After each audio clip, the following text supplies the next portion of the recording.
Pas suatu ketika ada mobil di rumah ya. Suatu ketika anak saya bawa batu.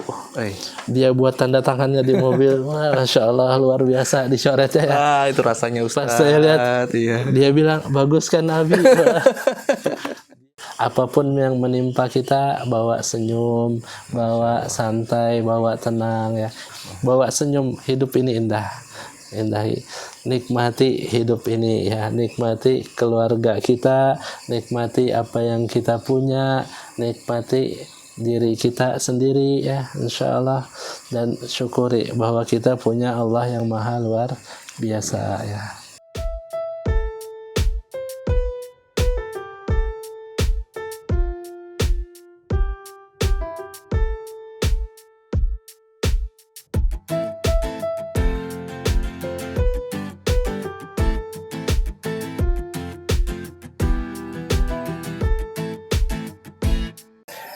Assalamualaikum warahmatullahi wabarakatuh. Teman-teman Titik Nongkrong, kita kembali lagi di Titik Nongkrong edisi Ramadan. Salam santun, salam damai. Oke, tidak ada daun yang gugur kecuali dengan izin Allah, dan tidak ada debu yang berterbangan kecuali dengan sepengetahuan Allah Subhanahu wa taala. Maka hari ini kita ketemu lagi dalam podcast edisi yang keberapa ini ya, teman-teman?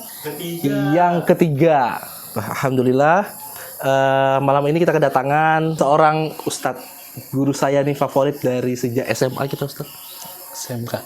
Dari saya SMK sampai dengan saya umur 32 tahun, ketahuan umur saya, Ustadz. Apa kabar, Ustadz? Alhamdulillah, luar biasa. Iya, dengan Ustadz Zulkifli yang hari ini kita akan membahas materi tentang jiwa yang tenang gitu, Ustadz. Siap. Oke, terima kasih, Ustadz. Oke, Ustadz, berbicara tentang jiwa yang tenang. Kalau kita sering menemui banyak momen atau permasalahan hidup, atau orang-orang atau kita di sekitar kita menghadapi permasalahan ekonomi, permasalahan keluarga, atau berbagai macam masalah, mereka kadang-kadang mencari solusi itu dengan cara mencari ketenangan dengan banyak cara, Ustadz. Cari ketenangan dengan pergi healing. Bahkan ada yang ke tempat yang dilarang, mabuk-mabukan gitu, Ustadz ya. Intinya cari ketenangan gitu, Ustadz ya. Nah, dalam Islam itu seperti apa sih, Ustadz, terhadap konsep jiwa yang tenang dalam menghadapi persoalan hidup? Ya, terima kasih atas Mas Oki ya, insya Allah. Jadi tentang ketenangan jiwa ya, maka semua manusia pasti mencari ketenangan jiwa ya. Dan mencari ketenangan jiwa tadi ya prosesnya namanya healing ya. Ada macam-macam manusia itu ketenangan jiwanya ya. Biasanya ada yang suka pergi ke mall, baru tenang jiwanya. Ada yang suka berbelanja, ada yang suka nonton, ada yang suka ke pantai, ke liburan ya, ke gunung, macam-macam itu ya. Dan semuanya itu sebenarnya bisa dalam Islam ya. Akan tetapi ya, kalau dalam konsep Islam, ketenangan jiwa yang hakiki, yang sebenarnya itu adalah saat kita dekat sama yang memberi ketenangan. Konsep Islam itu terhadap jiwa yang tenang itu adalah dekat dengan pemberi ketenangan itu sendiri, Ustaz ya. Siap. Kemudian, Ustaz. Dan apa? Tadi yang macam-macam cara tadi itu adalah pemberi healing sementara, saya katakan. Pemberi healing sementara. Kalau mau healing yang hakiki, yang sebenar ya, maka tadi harus dekat sama pemberi Allah, dengan Allah, atau pemberi ketenangan tadi ya, Ustaz ya. Iya benar caranya. Dan itu macam-macam caranya ya.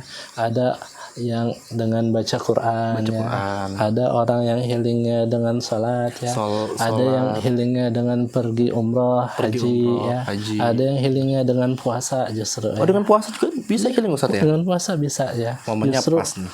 Dengan puasa tadi ya, misalnya Ramadan nih, kita puasa, di situ di satu sisi kita lapar, di satu sisi akan ada rasa yang tidak dapat kita dapatkan di luar puasa tadi ya.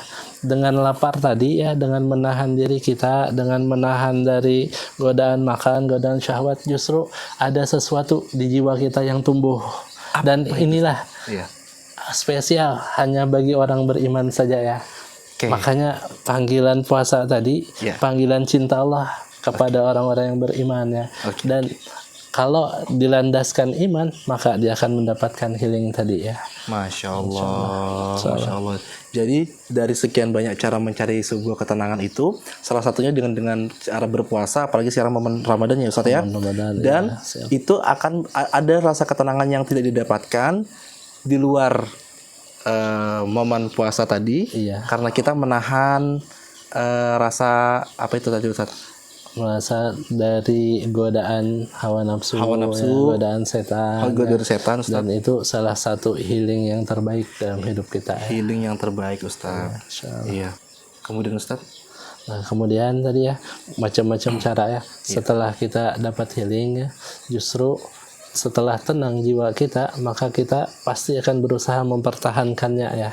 Kita pasti akan berusaha mempertahankan ketenangan jiwa itu dan berusaha menjaganya sampai kapan? Pesan Allah itu sampai kita dijemput sama Allah ya. Maka jangan mati kita kecuali dalam keadaan muslim, dalam keadaan tunduk kepada Allah ya, dalam keadaan jiwa yang tenang, yang ridho kepada Allah ya.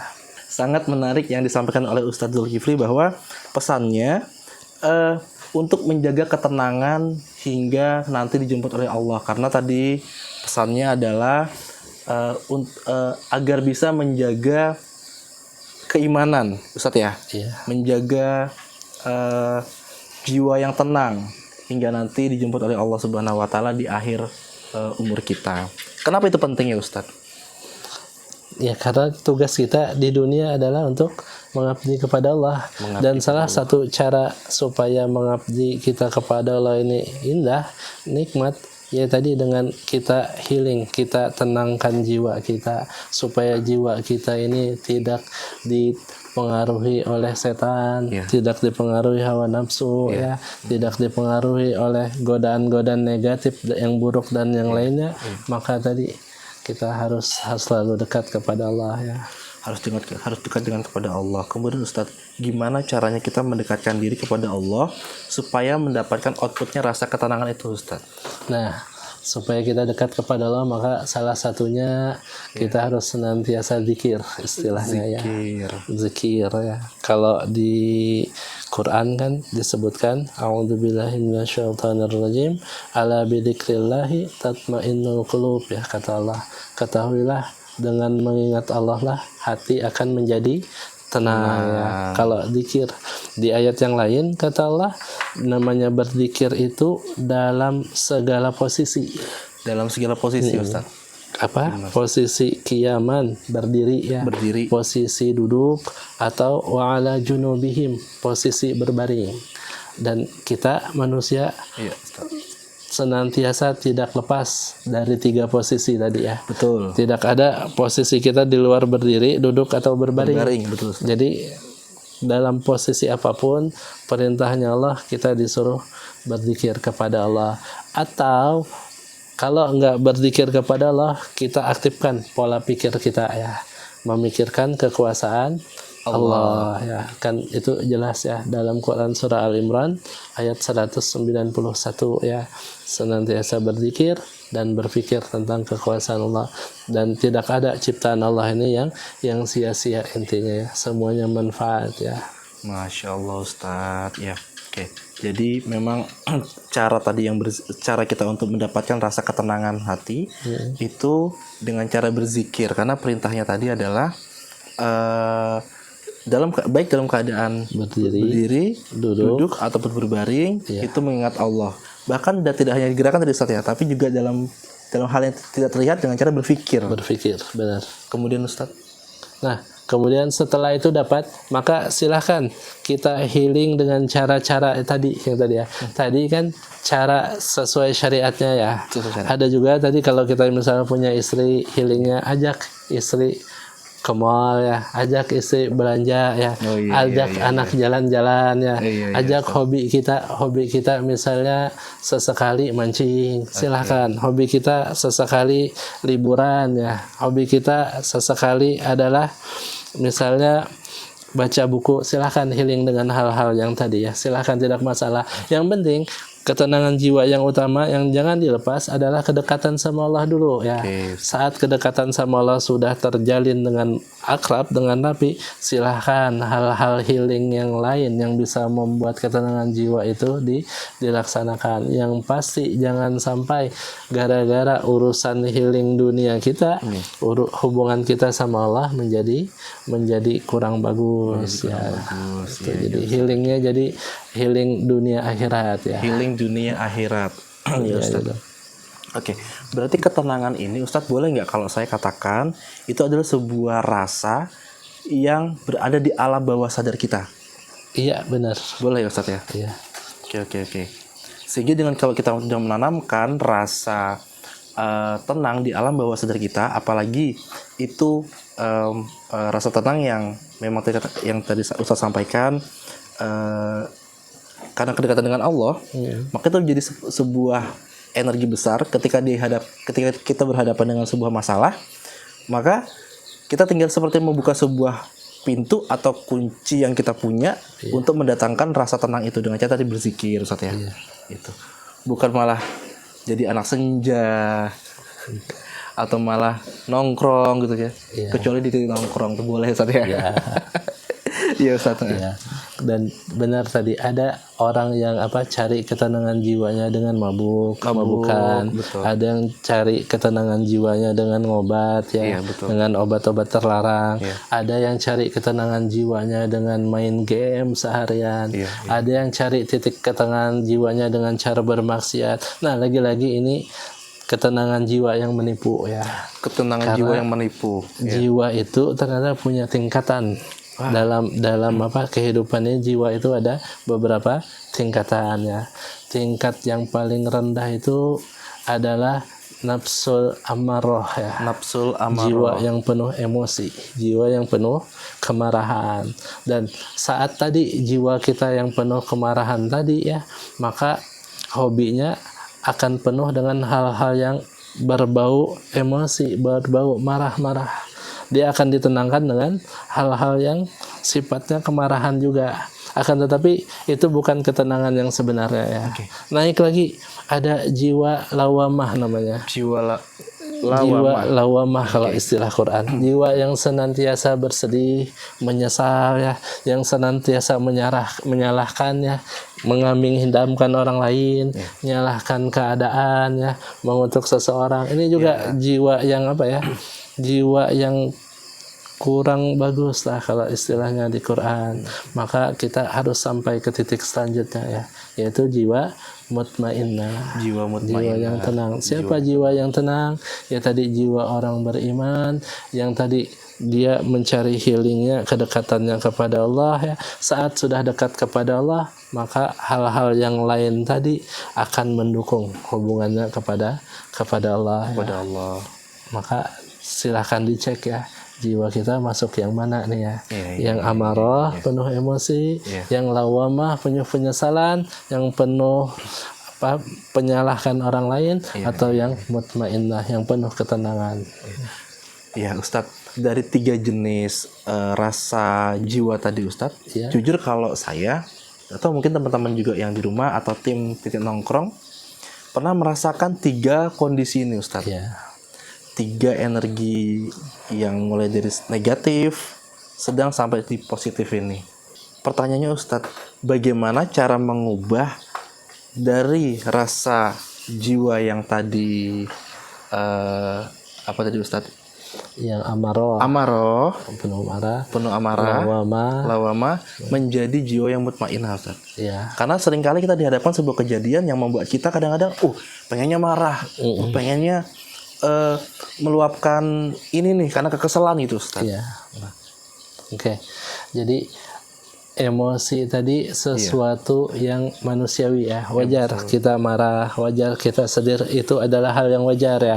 Yang jadi masalah saat emosi tadi kita biarkan, saat kita biarkan, kita perlu ada penyaluran ya, harus dirilis yang namanya emosi tadi ya. Rilisnya seperti apa? Kalau Rasulullah contohkan ya, kalau lagi marah misalnya, kata Rasulullah disuruh berwudu ya. Karena marah itu dari setan itu dari api itu sifatnya panas. Ya. Maka disuruh berwudu. Atau kadang pernah juga Rasulullah pesankan suruh ganti posisi. Kalau lagi berdiri suruh duduk, kalau lagi duduk suruh berbaring. Supaya apa? Supaya kita tidak fokus sama marahnya kita tadi ya. Itu pesan Rasulullah. Dan di sisi yang lain juga, kalau kita emosi ya, maka disuruh kita merilis emosi tadi dengan cara-cara yang positif ya. Jangan, kalau bisa jangan ambil keputusan saat lagi emosi luar biasa ya. Itu dibiarkan. Terus kalau kondisi menyesal, maka jangan pernah kita menyalahkan keadaan, jangan pernah menyalahkan orang lain, mengkambing hitamkan orang lain, karena yang terjadi adalah semuanya itu yang terjadi adalah kehendak Allah ya. Semua yang terjadi pasti atas izin Allah dan pasti yang terbaik buat kita. Jadi bagaimana caranya supaya kita tidak mudah emosi, tidak mudah menyalahkan orang lain, senantiasa tenangkan jiwa kita. Salah satu pesan Rasulullah ya, saat ada yang bertanya kepada Nabi, kata Rasulullah, la taghdab, jangan marah. La taghdab walakal jannah, maka bagimu surga. Pesannya ringkas, ganjarannya luar biasa. Tapi aplikasinya perlu latihan. Bagaimana cara kita supaya bisa terus mutmainnah? Terus latihan. Jaga mutmainnah kita, jaga zikir kita. Saat mau marah ke istri misalnya, saat mau marah ke anak. Jadi saya pernah suatu ketika ya, kebetulan di rumah lagi asik main HP ya.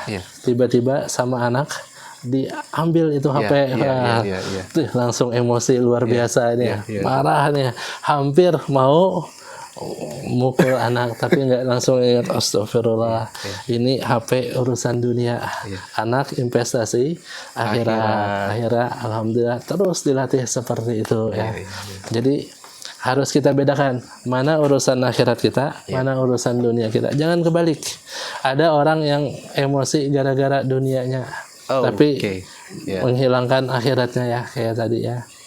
Terus di kejadian yang lain, pas suatu ketika ada mobil di rumah ya, suatu ketika anak saya bawa batu, dia buat tanda tangannya di mobil. Wah, Masya Allah, luar biasa dicoretnya ya. Itu rasanya Ustaz. Pas saya lihat, dia bilang, bagus kan Nabi.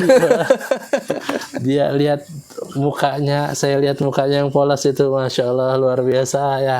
Akhirnya hilang marah saya sudah. Padahal Masya Allah, luar biasa. Itu kejadian Ustaz ya? Kejadian nyata itu. Masih ada Ustaz tanda tangan? Masih ada tanda tangan. Masih ada, nyata banget itu ya. Nah, lagi-lagi ini dunia, ini akhirat. Anak investasi akhirat, ini cuma dunia. Ini cuma dunia saja ya. Kalau marah kita gara-gara, mohon maaf, gara-gara cuma dicoret itu ya. Apa ya, ini yang harus dilatih lah, jiwa kita bukan pada tempatnya lah. Kalau bahasanya anak Samarinda ini Ustaz, apa dunia aja itu bujur aja itu gitu Ustaz ya. Jadi bener tuh saya kata-kata yang sering diucapkan di anak-anak Samarinda ini, dunia aja itu gitu Ustaz ya. Betul bener ya? Iya bener. Tinggal aplikasinya aja. Hadisnya simple. Betul. Apa tadi? Jangan marah, maka bagimu surga. Tapi betul, pengaplikasiannya perlu latihan yang sangat ini Ustaz ya. Iya, aplikasinya perlu latihan.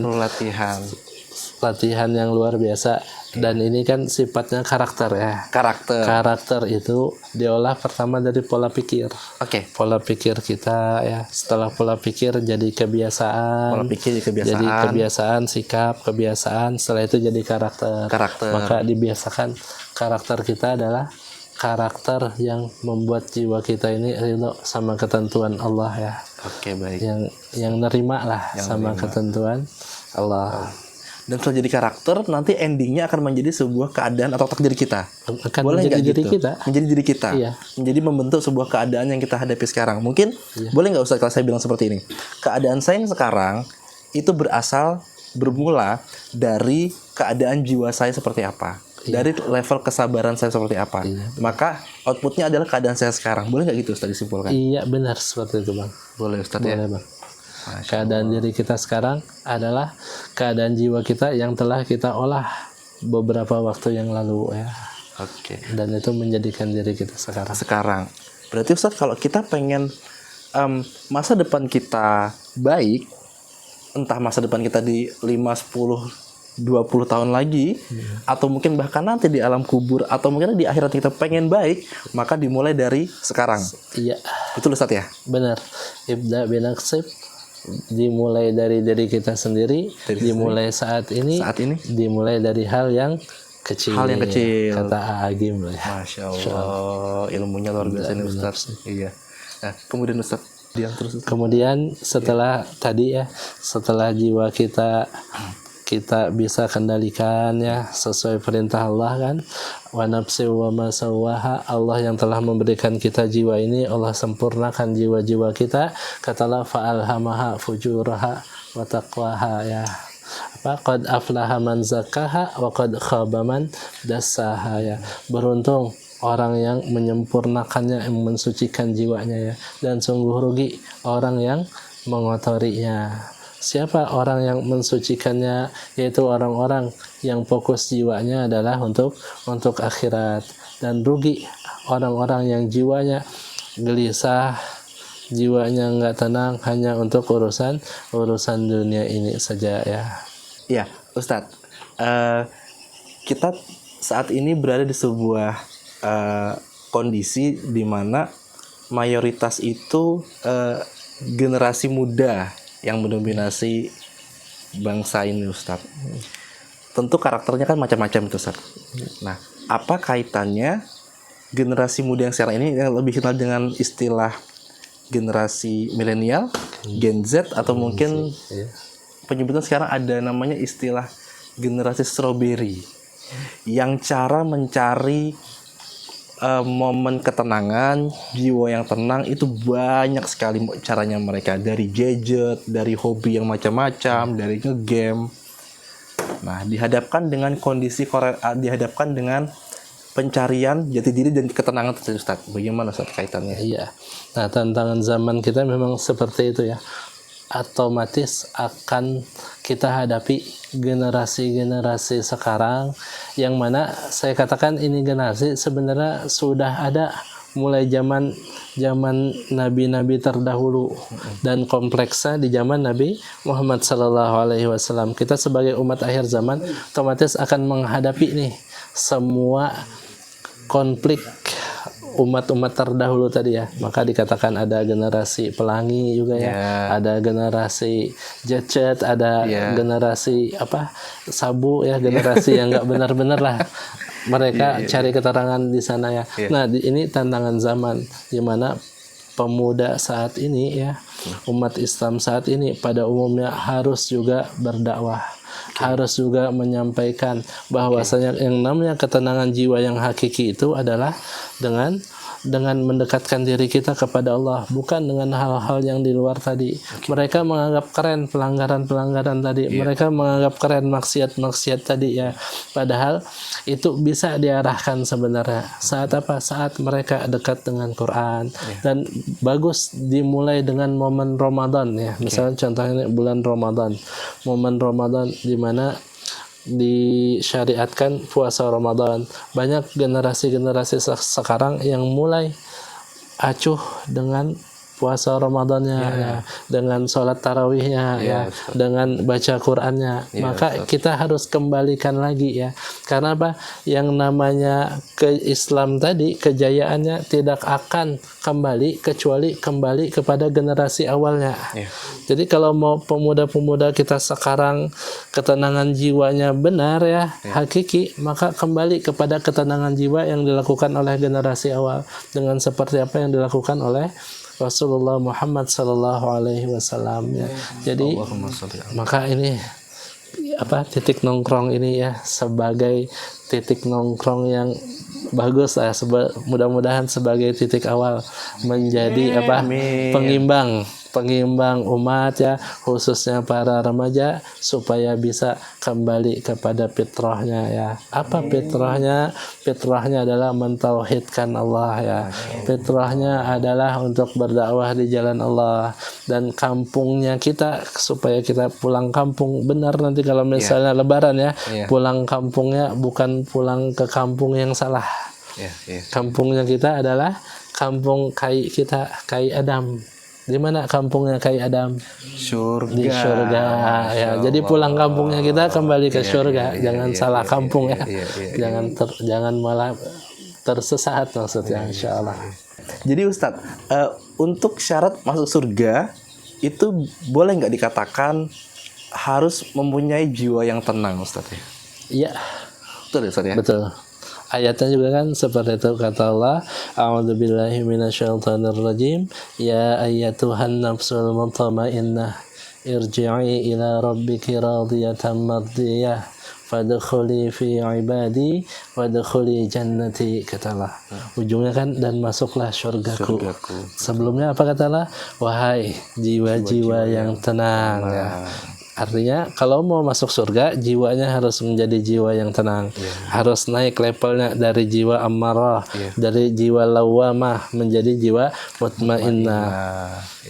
Setelah Allah panggil wahai jiwa-jiwa yang tenang, pulanglah, irji'i, kembalilah ila rabbiki radiyatan mardiyah, kepada Rabbmu dalam keadaan ridha. Jadi sifatnya di dunia harus ridha sama ketentuan Allah. Fadkhuli fi ibadi, bergabunglah bersama hamba-hambaku, wadkhuli jannati, dan masuklah surgaku. Jadi kalau mau masuk surga, tenangkan dulu jiwanya di dunia ini. Ya.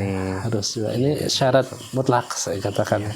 Syarat mutlak. Apalagi kan sekarang pas dari kita yang Ustaz sampaikan, kita berada di momen Ramadan yang rangkaian ibadahnya itu banyak, Ustaz, daripada bulan-bulan sebelumnya. Puasa itu wajib. Di situ nanti biasa ada rentetan, sering kita dengar, mungkin ada tilawah kalau malam dari masjid, Ustaz ya. Iya benar. Kemudian salat tarawih itu saja kan, yang rentetannya tuh banyak ibadahnya. Mungkin itu juga menjadi cara untuk menanamkan rasa jiwa yang tenang pas momen Ramadan ini, Ustaz. Betul ya, Ustaz? Iya benar. Ramadan tadi momen untuk mendidik jiwa sebenarnya.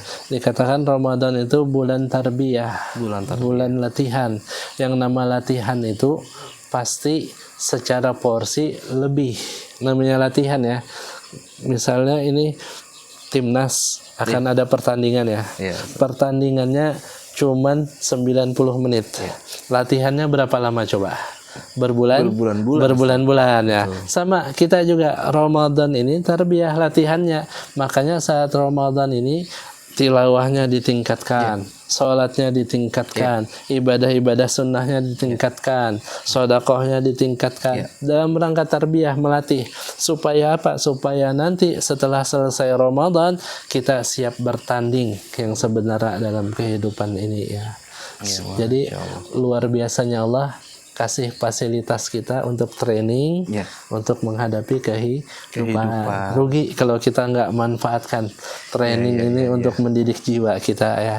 Karena jiwa ini sifatnya, jiwa ini nafs ini namanya, sifatnya itu dia punya bawaan. Bawaan, dia punya keinginan. Keinginannya itu kalau istilah agama itu hawa nafs. Dan keinginannya jiwa kita tuh pasti yang enak-enak, pasti yang nikmat-nikmat. Nah, Islam bukan untuk menghilangkan itu, tapi untuk mengarahkan kepada yang halal, kepada yang syariat, kepada yang diridhoi oleh Allah ya. Maka jadikan momen Ramadan ini untuk mendidik jiwa kita supaya menjadi jiwa yang tertarbiyah, jiwa yang tunduk kepada Allah, jiwa yang patuh kepada Allah. Jiwa yang patuh kepada Allah. Jadi sebulan kita dididik, pelatihan, dilatih dulu untuk membentuk diri, sehingga nanti 11 bulan ke depan kita siap. Untuk bertanding the real hidup dengan cara yang tenang tadi, dengan jiwa yang mutmainah tadi ya Ustaz. Iya, Ya. benar. Oke, Ustaz, tadi saya ada dengar tentang Ustaz menyampaikan tentang ridho. Ridho ya. Konsep ridho itu seperti apa sih Ustaz? Ridho itu artinya siap menerima. Siap menerima. Ketentuan Allah. Artinya siap menerima ketentuan Allah apapun itu Ustaz. Apapun itu, baik yang baik maupun yang buruk ya. Karena apapun yang dari Allah semuanya itu baik. Faktanya di lapangan rasanya susah loh Ustaz untuk bisa menerima keadaan tuh yang keadaannya tidak menyenangkan. Kalau terhadap keadaan yang menyenangkan mungkin kita bisa nerima, nyaman. Tapi terhadap keadaan yang tidak menyenangkan, untuk membentuk rasa ridho itu kadang-kadang, bukan kadang-kadang, bahkan sering nggak nerima, nyalahkan orang, nyalahkan keadaan gitu Ustaz. Gimana cara membentuk supaya ya ridhonya muncul Ustaz ketika dihadapkan dengan masalah yang tidak menyenangkan Ustaz. Nah, jadi kalau terhadap yang menyenangkan kan itu biasanya syukur, enak ya. Kalau nggak menyenangkan kan sabar. Dan itu memang sudah ketentuan. Terus bagaimana supaya bisa ridho? Misalnya mau jalan ke rumah sini nih, tiba-tiba ban motor bocor ya. Bagaimana kita bisa ridho ya? Nah, maka harus ditanamkan apapun yang terjadi di dunia ini pasti atas izin Allah. Harus ditanamkan satu ya. Apapun yang terjadi pasti atas izinnya Allah. Ya. Jadi baik yang baik ataupun buruk versi kita itu atas izin Allah. Yang kedua, apapun yang menimpa kita itu adalah yang terbaik dari Allah buat kita. Apapun yang menimpa diri kita itu yang terbaik dari yang Allah, terbaik Ustaz, ya? buat kita. Kalau kita ditimpa kebaikan, insya Allah sebagai wujud syukur. Kalau ditimpa keburukan, sebagai wujud penghapus dosa kita, penghapus kesalahan kita. Nah, masalahnya kita beda fokusnya. Saat ditimpa nggak baik, kita cenderung mengeluh, cenderung menyalahkan ini gara-gara si A, gara-gara si B. Padahal menghujat tadi misalnya, padahal itu tidak lain tidak bukan Allah pengen hapuskan dosa-dosa kita. Allah pengen hapus kesalahan-kesalahan kita. Allah pengen lihat kita capek dulu deh. Allah pengen lihat kita berpeluh-peluh dulu. Bahkan bagi mujahidin misalnya kayak di Palestina, Allah pengen mereka lihat perjuangan mereka ya. Bukan Allah nggak cinta sama mereka, Allah cinta sama mereka ya. Tapi loh kok nggak dikasih kemenangan? Allah justru saat mereka ridho menerima hal itu ya, Allah kasih di situ ada kesyahidan. Allah hapuskan dosa-dosa mereka. Allah buka pintu-pintu untuk para syuhada di sana ya, dan luar biasa ya. Dan kita mindsetnya yang harus kita rubah ya, apapun yang dari Allah itu adalah yang terbaik buat kita. Dan ini termasuk rukun iman yang keenam ya. Artinya kalau kita mohon maaf nggak menyesuaikan dengan rukun Islam yang keenam ini, berarti iman kita masih dipertanyakan ya. Tapi teman-teman nongkrong tahu nggak rukun iman yang keenam, masih ingat nggak apa? Apa coba? Beriman kepada qada dan qadar, takdir baik. Iya, betul Ustaz ya. Iya, benar. Beriman terhadap takdir baik dan takdir buruk, dan dua-duanya itu adalah ya baik. Dua-duanya baik, semuanya baik dari Allah. Kita dikasih sakit, kita ridho nih, maka balasannya adalah surga ya. Saya jadi ingat beberapa waktu yang lalu teman-teman Tecit Nongkrong ini ada posting di konten IG hadis Rasulullah yang menyatakan bahwa ini Ustaz, izin nanti mungkin dikoreksi kalau ada saya kurang Ustaz, bahwa sangat mengagumkan keadaan seorang muslim, orang beriman ketika dia dihadapkan dengan sebuah kebaikan, dihadapkan dengan sebuah keadaan yang baik, dia bersyukur. Dan apabila dihadapkan dengan hal yang tidak menyenangkan, dia bersabar, dan itu baik untuk dia. Saya jadi ingat itu postingan, mungkin teman-teman baca, ada postingan hadis itu di IG, Facebook beberapa hari yang lalu ya. Iya. Dan benar hadisnya, hadis dari Rasulullah SAW, hadisnya sahih ya, hadisnya sahih. Kata Rasulullah, ajib Ya, ajib. Iya benar, ajib, orang beriman itu ajib ya. Iya. Ajaib istilah kita. Ajaib, iya. Kenapa ajaib? Timpa kebaikan dia syukur, itu baik baginya. Ditimpa keburukan dia bersabar, dan itu baik bagi dirinya ya. Dan tidak ada dalam kehidupan ini ya tadi kebaikan maupun keburukan itu pasti kita dapatkan, dan semuanya menjadi kebaikan bagi diri kita ya. Hal seperti ini cuma ada di Islam ya Ustadz ya? Hanya bagi orang yang beriman. Orang yang beriman aja Ustadz ya? Konsep seperti ini ya? Iya benar. Pembicaraan kita dari awal sampai akhir ini banyak pesan-pesan yang kami dapatkan tentang bagaimana cara mendapatkan atau supaya bisa merasakan jiwa yang tenang Ustadz. Nah Ustadz, ada nggak pesan-pesan buat anak muda saat ini untuk bisa menghadapi kondisi zaman saat ini dan bisa mengkondisikan diri kita menjadi mendapatkan jiwa mutmainah tadi Ustaz. Oke. Jadi pesan saya kepada anak-anak muda ya, anak muda yang senantiasa mencari ketenangan jiwa ya. Ketenangan jiwa itu tidak jauh, ada di dekat kita ya. Ada bahkan dekat banget dengan diri kita ya. Tinggal kitanya saja siap nggak untuk benar-benar mencarinya ya. Siap nggak untuk berusaha untuk menggapainya ya. Dan ketenangan itu tidak lain tidak bukan saat kita mendekat kepada Allah. Jadikan momen Ramadan ini ya momen untuk menenangkan jiwa kita ya. Momen untuk kita lebih akrab sama yang mengatur hidup kita ya. Jangan sampai mohon maaf kita sok-sokan mengatur diri kita, mengatur hidup kita ya. Yang mengatur hidup kita ini adalah Allah. Kita cuman menjalankannya saja ya. Jadi pesan saya kepada para anak muda, kalau mau ketenangan jiwa yang sebenarnya cari di Quran, dekati Allah, maka akan dapat ketenangan yang sebenarnya. Terus pesan bagi semua manusia ini ya, dalam mencari ketenangan jiwa ya, jadikan hidup ini indah, jadikan hidup ini bahagia, hindari sakit hati, hindari bersedih ya, bawa senang, bawa bahagia aja ya, bawa bahagia. Apapun yang menimpa kita, bawa senyum, bawa santai, bawa tenang ya, itu akan membawa kepada ketenangan jiwa ya. Jangan dibawa ngedumel, jangan dibawa pokoknya yang negatif lah. Bawa senyum, hidup ini indah. Nikmati hidup ini ya, nikmati keluarga kita, nikmati apa yang kita punya, nikmati diri kita sendiri ya, insyaallah, dan syukuri bahwa kita punya Allah yang maha luar biasa ya. Oke, berarti Ustadz kesimpulannya dengan jiwa yang mutmainah, dengan ridho menghadapi kehidupan, berarti kita bisa be happy visabilillah nih Ustadz. Iya, untuk benar. anak muda.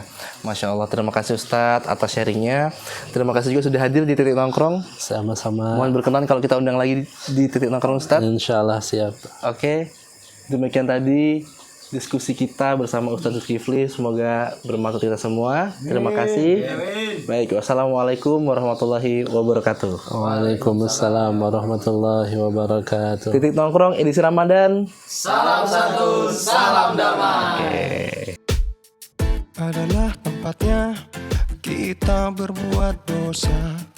Mohon ampun sebelum tiada. Ingatlah dunia hanya sementara. Iman takwa sejati nikmatnya.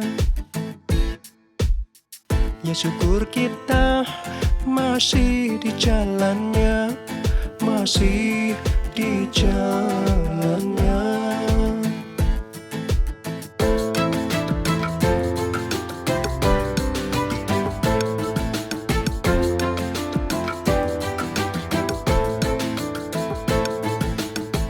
Alam semesta ada yang punya